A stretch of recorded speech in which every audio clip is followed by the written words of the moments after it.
Salut à tous, ici Pigeon Voyageur et aujourd'hui je t'explique tout ce que tu dois savoir pour préparer ton voyage à Marrakech. T'es prêt? Allez, on y va. Pas mal de compagnies proposent le voyage de Paris jusqu'à Marrakech. Il y a plus ou moins tous les prix possibles et inimaginables. Mais il y a des périodes qui sont moins chères que d'autres. Là, sur le site Skyscanner, on voit bien que le mois de juillet et le mois d'août sont plus chers que le reste de l'année. Donc du coup, j'ai voulu voir combien ça coûtait de faire un aller-retour au mois de novembre, vu que c'est le mois qui a l'air le moins cher. Et là, on voit qu'on peut trouver des allées qui sont entre 40 et 50 euros. Du coup, si on est un peu flexible, on peut se faire un aller-retour pour Marrakech pour environ 100 euros. Par contre, faut quand même se lever tôt parce que le vol est à 6h45. Si vous voyez la compagnie Ryanair, ça veut dire qu'en plus du vol, vous devrez vous payer un voyage jusqu'à Beauvais. Et bah ça vous coûtera plus cher et c'est carrément plus chiant. Par simple curiosité, on va aller voir les prix pour le mois de juillet. Franchement ça va. En vrai, si vous réservez bien en avance, il y a moyen que vous en tiriez pour pas si cher que ça. Le trajet Paris-Marrakech durera à peu près 3h20 et vous allez atterrir à l'aéroport Marrakech-Ménara, qui est à peu près à 6 km du centre-ville. Pour rejoindre la Médina, qui est le centre-ville de Marrakech, vous pouvez prendre le bus navette Alsa, et aussi appelé ligne 19, pour un total de 30 dirhams.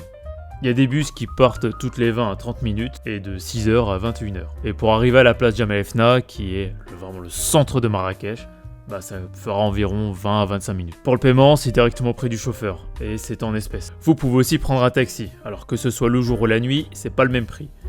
Pour un trajet de jour, c'est environ de 70 à 100 dirhams, donc de 7 à 10 euros. Pour un tarif de nuit, de 100 à 150 dirhams, donc de 10 à 15 euros. Pour un trajet de 15 à 20 minutes. Bon, alors après, avec le taxi à Marrakech, faut négocier. Et si vous négociez bien, vous pouvez vous en tirer pour un prix qui est assez bas, mais surtout, vous négociez bien le prix avant de monter dans la voiture, pour éviter de vous faire avoir à l'arrivée. Et petite astuce, si vous voulez pas vous prendre la tête avec le prix, ce que vous faites, c'est que vous demandez à votre hébergement, vous leur envoyez un message et vous leur demandez quel est le prix d'un trajet entre l'aéroport et la ville. Comme ça vous donnera un prix de référence et après, vous pourrez négocier autour de celui-ci.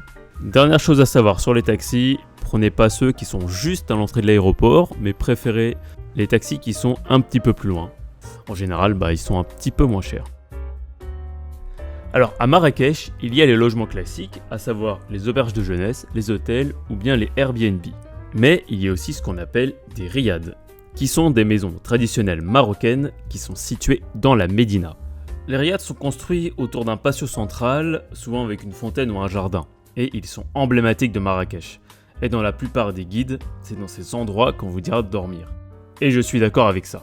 C'est bien plus typique de dormir dans un riad et ça vous coûtera plus ou moins le même prix, voire moins qu'un hôtel. En termes de tarifs, on est plus ou moins sur la même fourchette de prix que sur les hôtels.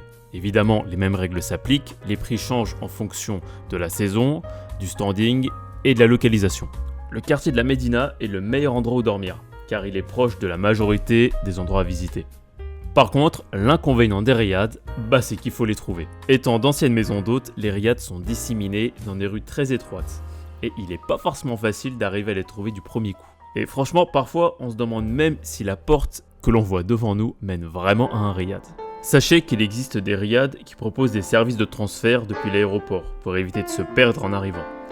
Après, ça reste un service en plus. Si vous avez vraiment peur de ne pas trouver l'entrée, vous pouvez le faire. Mais je conseille pas vraiment. Avec Maps, normalement, tout devrait aller. Si vous vous y prenez bien en avance, il est possible d'avoir un logement très correct sans avoir à claquer son PEL. Et comme je suis un mec sympa, je vous mets en description les plateformes où il est possible de réserver un riad. Avant de passer à autre chose, il faut que je vous parle de la taxe séjour.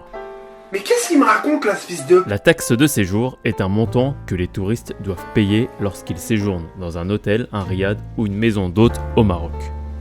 La taxe est composée de 2 éléments. Ces 2 éléments sont la taxe de promotion touristique qui est utilisée pour financer la promotion du tourisme et la taxe communale qui est utilisée pour la municipalité et l'entretien des infrastructures touristiques. Elle est calculée par nuit et par personne et son montant varie selon le type d'établissement. Elle est payée par tous les touristes qui séjournent dans un établissement touristique et bien évidemment dans n'importe lequel, de l'hôtel au Airbnb. Cette taxe est généralement payée à l'arrivée et peut ne pas être incluse dans le prix de réservation. Par contre, faites attention, si vous réservez sur internet, vérifiez si la taxe est incluse ou pas, sinon vous devrez la payer sur place. Et il faut que vous ayez du cash, car en général, elle se paye en espèces. Comme j'ai dit précédemment, la taxe sera plus ou moins élevée en fonction de l'endroit où vous allez dormir. Dans les hôtels classiques, la taxe coûte entre 11 et 26 dirhams par nuit et par personne. Dans les hôtels haut de gamme, celle-ci coûte entre 30 et 40 dirhams par nuit et par personne. Et dans les hôtels de luxe, celle-ci peut atteindre jusqu'à 50 dirhams par nuit et par personne. Par contre, dans les riads et les maisons d'hôtes, la taxe est plus basse. Elle est autour de 11 à 26 dirhams par nuit et par personne. En fait, la taxe est plus élevée dans les hôtels car comme ils offrent plus de services et qu'ils peuvent accueillir plus de monde, eh bien ils sont soumis à une fiscalité qui est plus stricte. C'est vraiment quelque chose à prendre en compte lorsque vous allez réserver votre logement.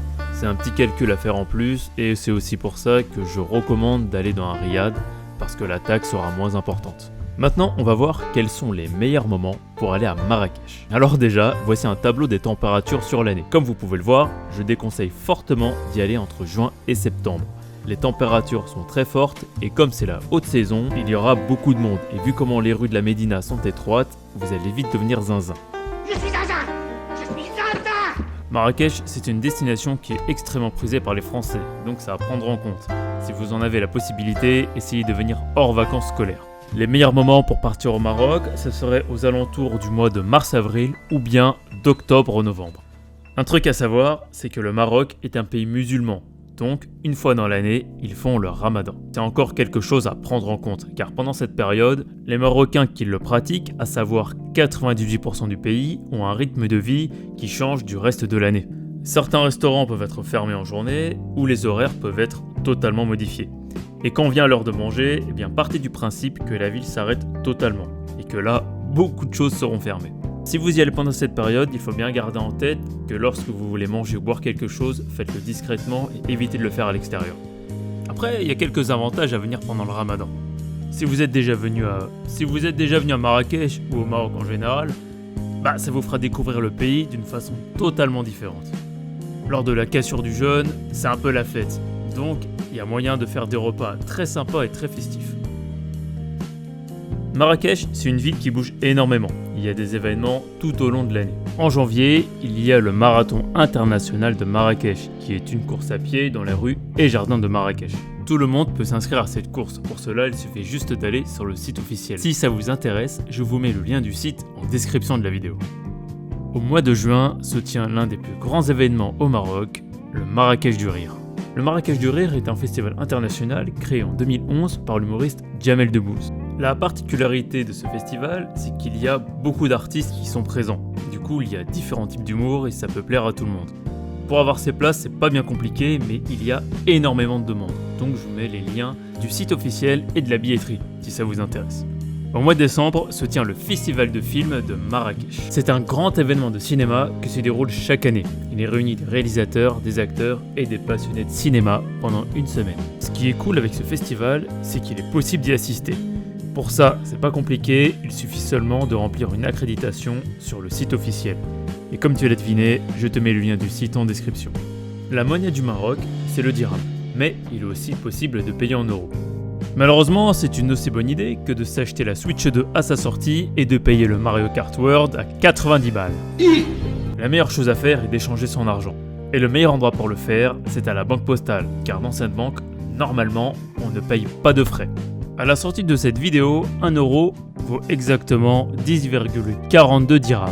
Voilà, c'est pas compliqué à retenir. Grosso modo, vous prenez le prix en dirhams, vous enlevez un zéro et vous avez plus ou moins le prix en euros. Avoir de l'espèce, c'est primordial à Marrakech, car on ne paye presque jamais par carte, surtout dans les petits commerces, et le souk où seule l'espèce sera acceptée. Si vous n'avez pas d'espèce en arrivant à l'aéroport, vous pouvez toujours faire un change là-bas, mais retirez seulement ce dont vous avez besoin, pour pouvoir retirer plus dans une banque postale plus tard. Une chose intéressante à savoir, c'est qu'en tant que citoyen français, vous n'avez pas besoin de visa pour vous rendre à Marrakech ou ailleurs au Maroc, pour un séjour touristique de moins de 90 jours. Il suffit juste d'avoir un passeport en cours de validité qui couvre la totalité du séjour. Bon, maintenant on va parler d'un sujet rigolo, les arnaques. Marrakech est une ville qui attire énormément de touristes. En 2024, elle en a accueilli 4 millions. Et qui dit touriste, dit arnaque. J'en parlerai plus en détail dans une autre vidéo. Mais les arnaques peuvent arriver à Marrakech. Pourtant, la ville a fait des efforts pour réduire le nombre d'escroqueries. Elle a mis en place pas mal de choses. Une police touristique patrouille les zones les plus fréquentées, comme la place Jemaa el-Fna, les souks ou la Médina en général, pour intervenir rapidement en cas de problème ou de harcèlement. Elle a également travaillé sur l'encadrement des guides. Seuls les guides agréés par les autorités sont autorisés à accompagner les visiteurs. Des contrôles sont effectués régulièrement pour écarter les faux guides. Vous verrez aussi beaucoup de campagnes de sensibilisation, qui sont diffusées un peu partout à l'attention des touristes, pour les renseigner sur les prix, les bons réflexes et les arnaques courantes. Des canaux officiels ont été mis en place pour les réservations, afin d'éviter de se faire scammer par un Brad Pitt marocain.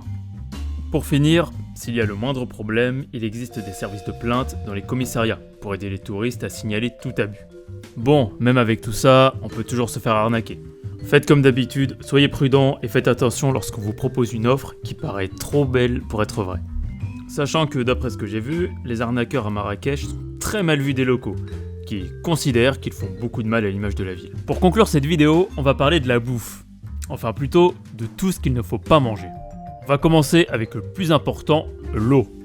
L'eau du robinet n'étant pas filtrée avec les mêmes normes qu'en France, elle peut provoquer des troubles digestifs. Du coup, il faut boire de l'eau en bouteille. Également, il ne faut pas manger des fruits et des légumes crus, car ils peuvent avoir été lavés avec l'eau du robinet. Par contre, s'ils sont cuits, normalement, il n'y a pas de problème. Sur la place Jemaa el-Fna, il est fort probable qu'on vous propose de boire du jus d'orange. Si les oranges sont pressées devant vous, il y a moins de risques. Mais si c'est pas le cas, méfiez-vous, car le jus d'orange peut avoir été coupé avec de l'eau. Évidemment, évitez de prendre des glaçons. Ils sont généralement faits avec l'eau du robinet. Pour les centres de nourriture, ça marche un peu comme les restaurants. Si tu vois que des touristes, va ailleurs. Pense à consulter les avis sur internet, ou même mieux, demande carrément aux locaux pour savoir si tel ou tel restaurant est bon ou pas. Mais après, c'est vous et votre chance. On peut passer tout le voyage en n'ayant eu aucun problème ou choper une horrible tourista au premier glaçon venu. Sur cette belle conclusion, je vous remercie à tous d'avoir regardé la vidéo. J'espère qu'elle vous a plu. Si c'est le cas, mettez un j'aime, pensez à vous abonner, ça aide énormément la chaîne. Sur ce, nous on se retrouve pour mon voyage à Marrakech qui arrivera très prochainement. Allez, salut à tous!